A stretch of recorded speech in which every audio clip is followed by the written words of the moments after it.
sweet, innocent Sarah Foxwell ripped out from under her covers just 2 days before Christmas. This little girl was kidnapped from her bed in the middle of the night while wearing her pajamas. Was she snatched by a stranger? That's what cops first believe. Then clues tell them it is something they can barely stomach. The family dog never barked, and the 11-year-old's green toothbrush is missing. It shook us all to our core. It really did. Their worst fears are confirmed by Sarah's terrified little sister, Emma. She tugs on her grandma's nightgown, looks up, and blurts out, "I saw the man who took Sarah." What he was wearing, what he looked like, everything. She was 6 at the time. She was 6. She knew him. The 6-year-old pretended to be asleep, but instead watched and listened to every sickening thing the monster said to her big sister.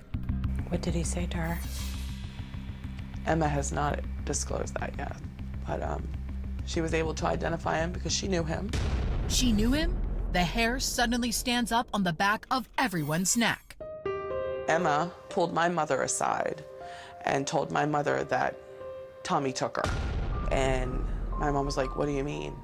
Tommy is Thomas Lakes Jr. He's Aunt Amy's former boyfriend, and he is no stranger to the Wicomico Sheriff's Department either. Thomas Lakes is a predator of young girls. Cops pull up his rap sheet, and their hearts sink. The 30-year-old has a long history of molesting girls. He defines the worst of a sex offender.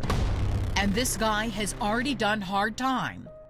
Thomas Lakes Jr. had been sentenced to 7 years in prison for the 4th-degree rape of a teenager and served 6 months for a 3rd-degree sex offense involving a child. And just a few months before kidnapping Sarah, Lakes was arrested again, this time for assaulting a young woman.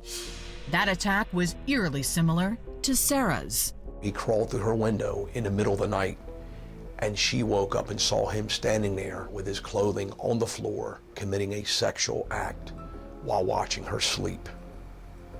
This is the kind of guy we were dealing with. So he was out on bond when this happened. Yes, ma'am, he was.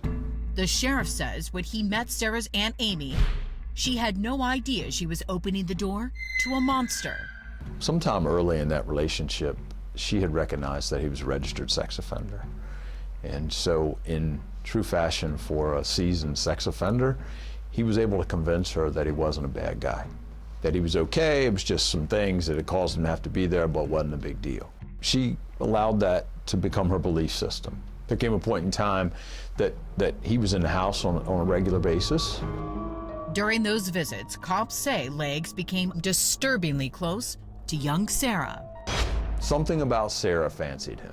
Cops say the predator started planning his sick attack. Do you think he was plotting and stalking and trying to figure out when he was going to make his move on her? I absolutely think he was plotting. It was all ripe for the picking. He knew how to access the house. He knew where the hiding key was. This night in question just became the night that I guess he was ready. He knew exactly which room Sarah was sleeping in. He went straight to her bedroom. And how do you think he got her out of the house?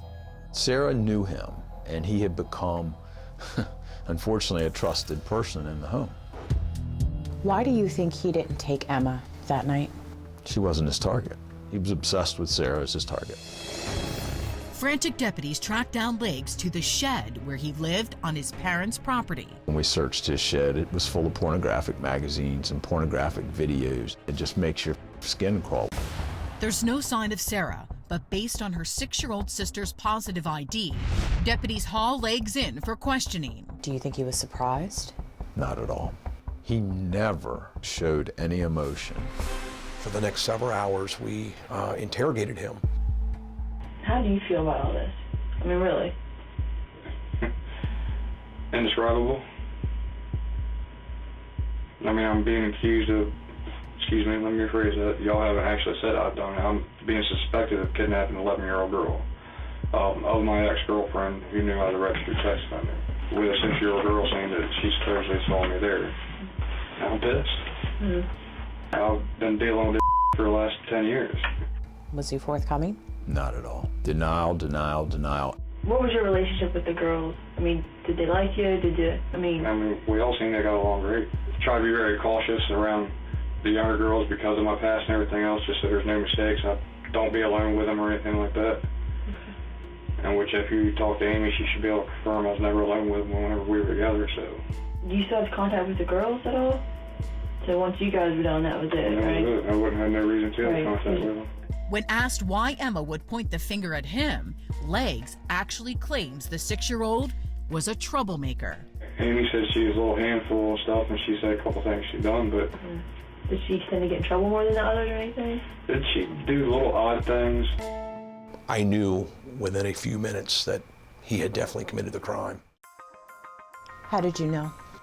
The way he snickered and smiled at my detectives, it was clear that he thought that he had committed the perfect crime. There's just one problem. Legs tells detectives he has an ironclad alibi. You went into break room last night with Kevin, right? Yes. And just him, just you two? Yes. Okay. Police verify Legs was with a friend at a local bar, but no one, including his parents, can confirm his whereabouts between 1 and 7 o'clock that morning, the time Sarah went missing. He had our man. We were just going to have to prove it. And they are about to. Proof was in Legs' gold pickup truck, right there on the floorboard. Sarah's green toothbrush. But where was Sarah? Everyone hung on to hope that we could save her life. Coming up, is Sarah still alive? Folks dropped everything to be a part of an attempt to locate this little girl. Cops vow to work straight through Christmas to bring her home for the holiday. And I said, I don't care how you bring her home, just bring her home. Wicomico County investigators immediately hunt down Thomas Legs, but when they haul him in for questioning, he denies taking Sarah.